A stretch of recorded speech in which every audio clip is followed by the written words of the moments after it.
to be a part of it. So I'm sure that people know more or less who you are because you've been here in Ireland before, and if I record last summer.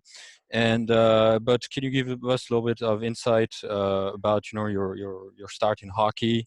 And I've heard that you've also done some AAA ice hockey in Canada. So can you tell us a bit more about that? Yeah, so I'm American and Canadian, Mm-hmm. and I grew up in Orange County, California, and I was born in 1985, so I'm almost 35. But back in my birth year, there wasn't really much ice hockey, so mostly everything was kind of inline hockey in Southern California, and that's what I kind of played all the time. And then I also started playing ice hockey when I got a little bit older, around 12 and 13, and I got fairly good, and I got an opportunity to move to Canada at age 16. So I moved to Canada and I kind of focused on ice hockey for about, I'd say 4 years almost, and where that's all I played, and was, on my way to the NHL. And so I got recruited to play AAA, which I guess at your birth year, that's the highest level you can play. And then from that, I had gotten scouted and to move on to the OHL, and I kept kind of moving up the ranks. And as soon as you start getting paid and stuff, I always felt my heart belonged to inline hockey. So yeah, I was there in Canada and I was playing ice, but I wasn't really happy. So I started having to miss the Narches and the State Wars and all these tournaments. And I used to argue with my coaches and my agents, why do I have to give up, Christmas? Why can't I go back and play some inline hockey as well? And eventually I got tired of sitting on buses and traveling and doing the whole ice hockey thing. So I went back to inline full time, and I got an opportunity, I believe at 18 or 19, to try out for Canada. And, I kind of made the team, and I never looked back. And from there, I got opportunities to go play professionally all around the world. And I still played ice here and there, but I realized that I didn't have what it takes to sacrifice every day to take a 1 in a million chance to maybe make it to the NHL. I mean, maybe I would have made it, maybe not. But I found roller hockey was so much more fun. You didn't have to train as hard necessarily in a gym, and I got to see the world. When you play ice hockey in the States there, you kind of only see North America. You don't really travel anywhere. And with inline hockey, you're able to go all over the world. There's professional leagues all over Europe. And if I just think how many countries there are at the World Championships, I mean, we have way more countries playing inline hockey than we do ice hockey when you talk about from a world standpoint. So, my heart just lied in it, and I really enjoyed getting the opportunity to go and see people. And what was your greatest experience in? So you've played did you play in some clubs in Europe as well? Yeah, so I've played in probably every professional inline league there is out there. Mm-hmm. I've played in the French league, the Spanish league, and the Italian leagues, and they would be the three. I guess you call it the better leagues, as you make the most money. Pretty good experience. I mean, when you're early 20s, you're getting paid, anywhere from 1,000 to 2,000 euro, probably around 10 to 15 years ago. And they cover your accommodation, they cover everything. And, to be a professional athlete and have about 500 spectators at every game, and, you're kind of a local little hero. But I would say, one of my greatest moments would be probably playing in the European Cups or any of the championships that I was fortunate to be a part of. And we won a few awards in the Italian leagues. So that was definitely pretty special for me. But other things like in the Spanish league, getting to play with like Mallorca on the islands, where you get to actually fly into games. It's a pretty cool experience with you and all your buddies. It's just Friday night, you hop on an airplane and, to go play a game of inline hockey. It's definitely a pretty cool experience. That's amazing. I'm sure that some of the youth players can replicate what you've done and play in many more different leagues in other countries. Just to shift a little bit the talk here, you also recently been appointed as consultant coach for our under 18 national programs for both boys and girls, and you were there for a coaching clinic in Gormanston last summer. And to get a little bit of your perspective on this, what was the most crucial key points for the under 18s teams and the staff that they had to improve when you first came? What was your your basic observation. Okay. Okay. Before I answer that, I'll kind of maybe explain how I got involved and what I thought about Mm-hmm. it was, you know, I've been very fortunate with the sport of inline hockey and having sponsors and parents that supported me and being able to play all over the world. I've played professionally, coached, and lived in 6 of the 7 continents. Been all over the world. I've met so many great people. Really done some special things, and I always wanted to find a way to give back. I spent a few good years in New Zealand, a lot of time in Europe, a lot of time in Africa here. And when I saw this stuff on Ireland that you guys were now looking to do things, I felt it was kind of my job, my responsibility to reach out and be a part of that. Because if I didn't have the opportunities that were given to me as a young kid and growing up in Southern California and having all these pro guys coach me and help me, I would have never been able to achieve something. And when I saw this stuff online, I was like, this is wonderful. You know, there's another country wanting to get better and go. And I'm sure we'll talk about it later, the stuff we've done here in Namibia. But I just thought if you can put the foundation down, and if we can start laying that down early enough, in 20 years, you'll have players that are getting full ride scholarships to play inline hockey. You'll have people winning medals. You'll have a sport. You know, you'll have 2,000 people playing your sport, funding and sponsors. So I figured, let me put my hand up, see if I can add some value. And, you know, I started talking with Michael about it, and we were just trying to reduce costs. So we thought, you know, how can we make this the most affordable and get me there and stuff? So we decided to link up after the World Championships, which worked out quite well because the flight from Barcelona to Ireland, you know, wasn't too expensive. And, you know, we made it possible where my family could come with. My wife came along with the trip. And, you know, we had a goal to do on our first trip to Ireland. And I know Michael and I and the crew, we've been talking a lot about, you know, if you want to follow.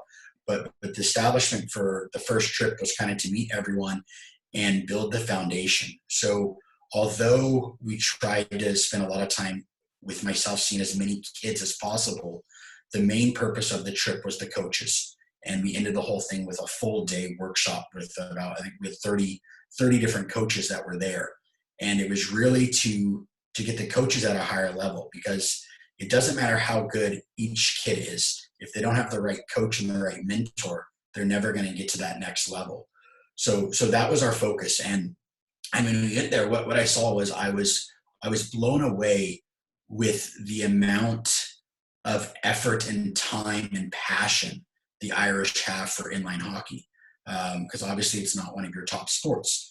And to have parents driving kids to multiple camps, you know, more than 3 hours apart on different days of the week was absolutely amazing. And then to get the 30 coaches show up at the coaching clinic, I was blown away. And the things that stuck out in my mind was we had the national head coaches. I mean, James Glover, you had the top guys, all the way down to young kids. Some of the, I believe the twins were there from, I think they're Latvian. You know, they were only 15 or 16, and they had showed interest of one day wanting to be a coach. So you had this perspective of your professional national guys and guys just wanting to learn and get involved. And it was so amazing to see the Irish community putting that effort in. So I knew right away that Irish hockey was going to do something special. It's going to take some time, but the fact that we had that type of turnout for kind of a last minute thrown together product, it was really something special. And we've already had follow up since that. I don't know if you guys are aware that one of your Irish players, Mel, I forget what club he plays for, he actually came and stayed with me. He did about 3 months here in Namibia. And I would hope he'd improved and he's gotten better. But he's now made a whole bunch of new friends and contacts, and he's in contact with them, and he's now just grown his network. And I know there's a couple boys that are looking to now go visit Mel, and I think even playing your Irish national championships.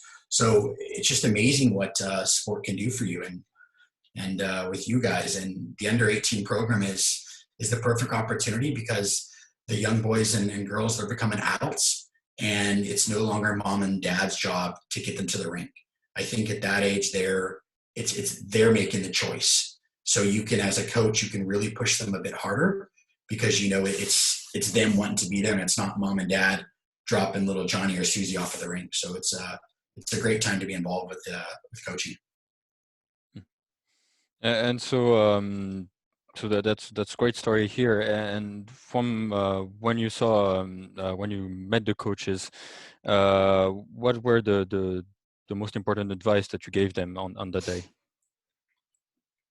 I think, for me, it was tough because I didn't want to critique too much Mm-hmm. as I'm just meeting people, for the first time, having a morning coffee and introducing myself. So I don't want to look at his whole coaching style and the answers he's given and really grade him. So I tried not to be too critical.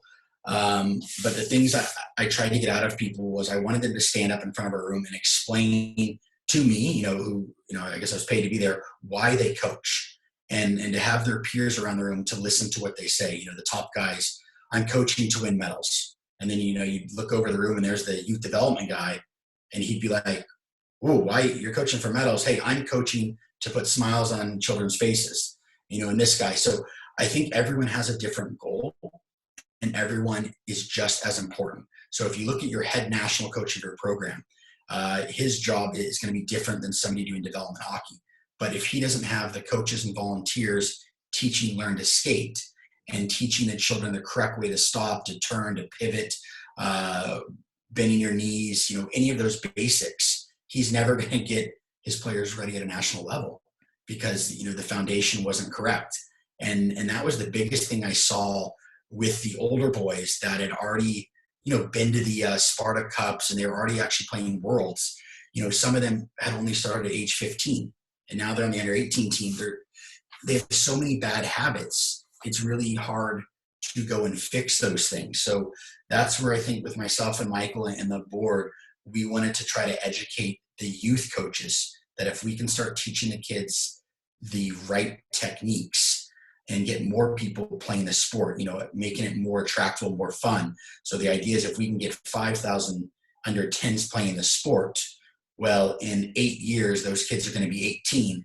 You're probably going to have enough players to choose from to build some pretty strong national teams. So it's a big pyramid setup.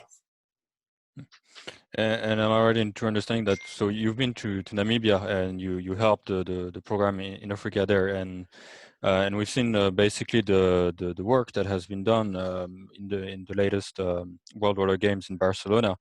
How did it work there?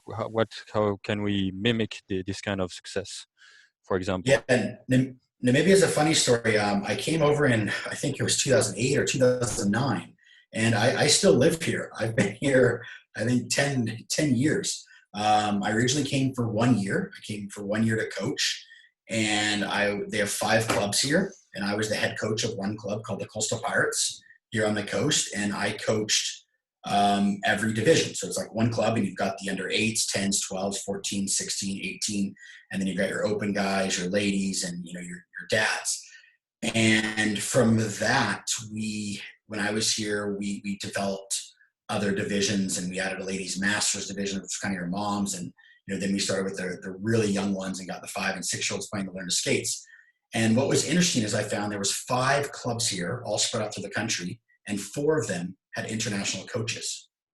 So these weren't locals teaching the kids; these were all professionals. The club I came involved with, they've been around for 22 years, and for 22 years they've had international coaching. They've had, I think, 6 Canadians, 2 Americans, a couple of Swedes, and yeah, there's no secret why they're at this level.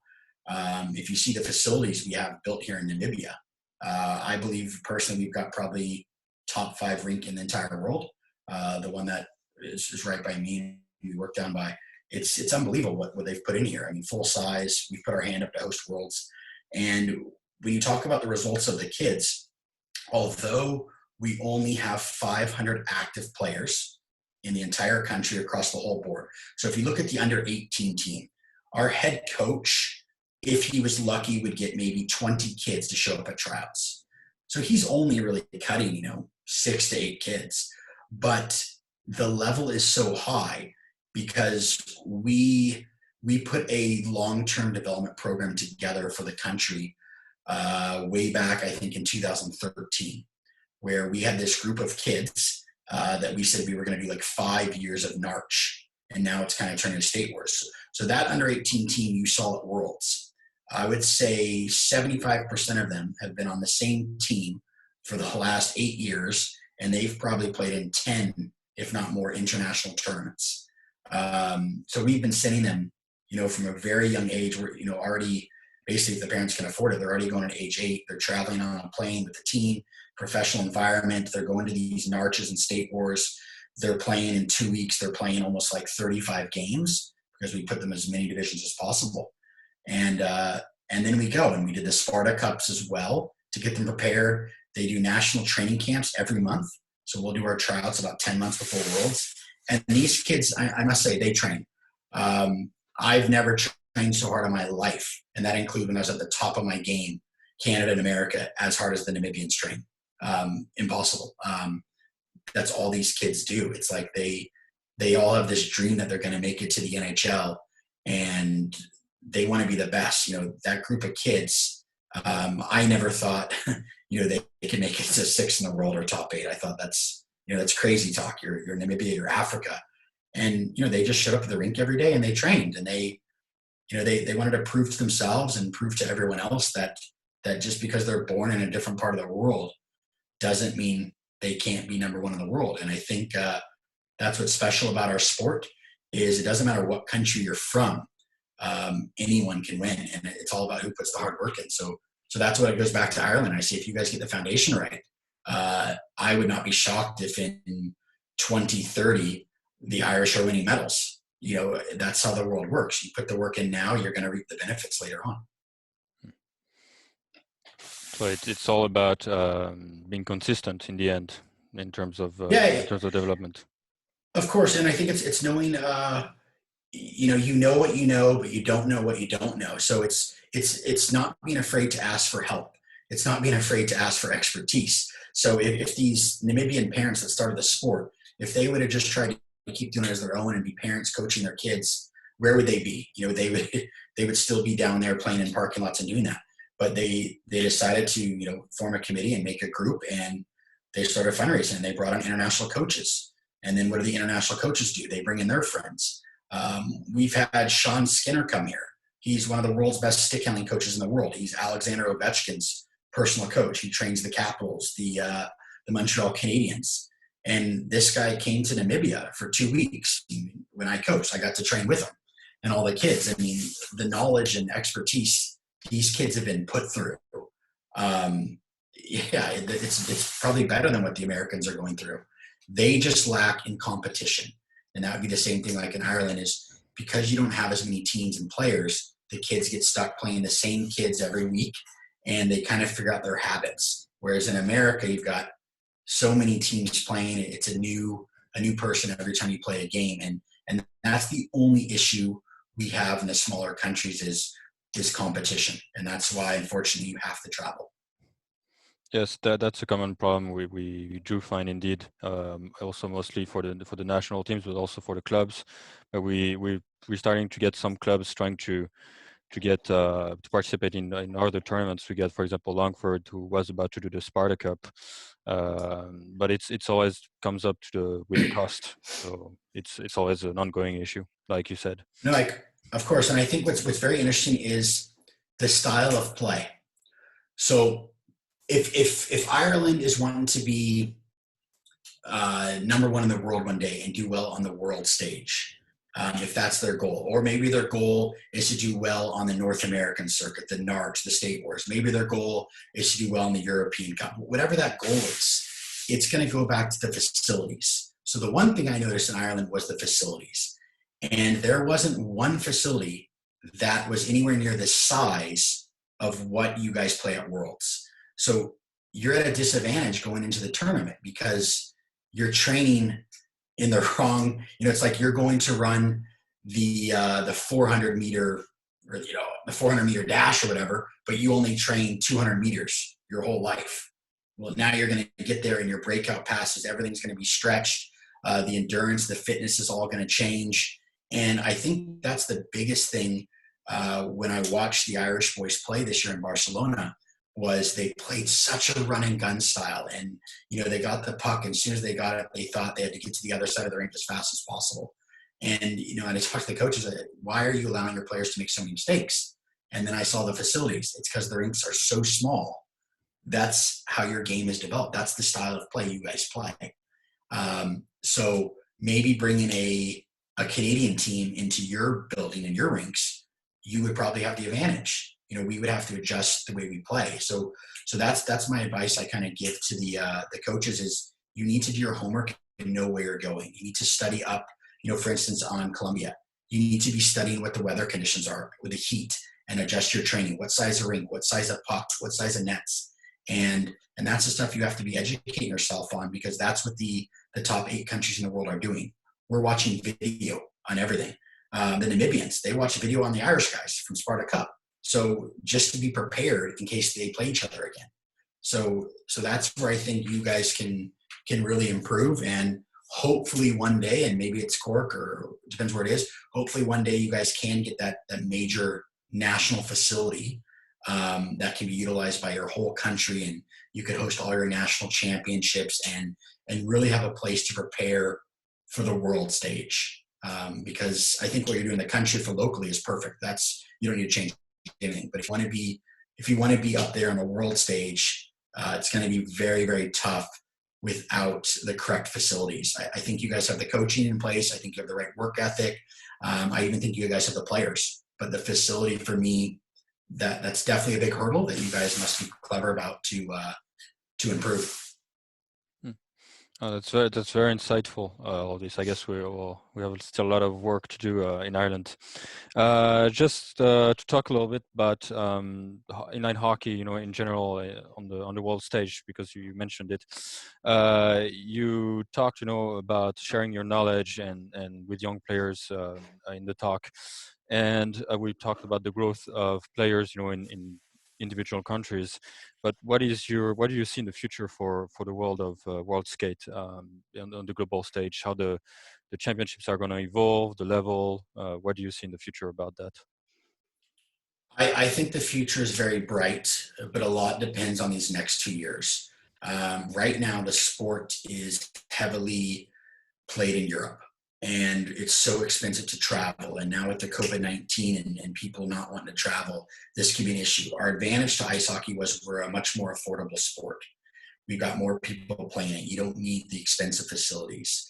So if we can get the right people in the head positions, which I believe World Skate is busy doing, I think the sport has a huge insight. And if we can start working together and stop putting America against France and the Czechs against this, and start growing the sport and all having the same goal of getting inline hockey to the Olympics, I think our sport will do tremendous. But right now it's a little too much. I only worry about myself. I don't care what the other countries do. I would like to see more Americans coaching abroad. They invented this sport. I think they have a huge expertise, and we need to stop worrying about what country you're from. And if you have something to offer, you need to go and offer it and spread the wealth for the sake of the sport. Those are very, very wise words, and I hope it's going to happen, like you said. Now, I guess we are very short on time. If you have any questions, I'm talking to the audience, that if you have any questions for Dave, you can give them to the chat, and if we still don't have time, we'll be sure to give them to Dave, so he can answer to us off screen. Now we have a little ice and inline challenge game that we sent to you just before the talk about ice and inline. So what are your favorite clubs in both sports? So I'm a big Washington Capitals fan, and with the Toronto Maple Leafs, as I lived in Toronto most of my life, so you're kind of forced with them. But Washington Capitals would be my number one team, without telling my Canadians. Do you have a favorite player on inline and ice? Alexander Ovechkin. Simple reason, when I was 19 years old, I got the opportunity to meet him in person, and we had a bit of a little fun party together. So since then, I've been a pretty big fan of him. And in inline hockey, for me, the 2 best players to ever play the sport would be number 9, CJ Yoder. He's kind of like the Wayne Gretzky of inline hockey. And who actually I think is even better than him was Martin Vozdecki, number 8 from Czech Republic. But he was Czech, so not many of the Americans know him. But those two guys were two of the greatest legends.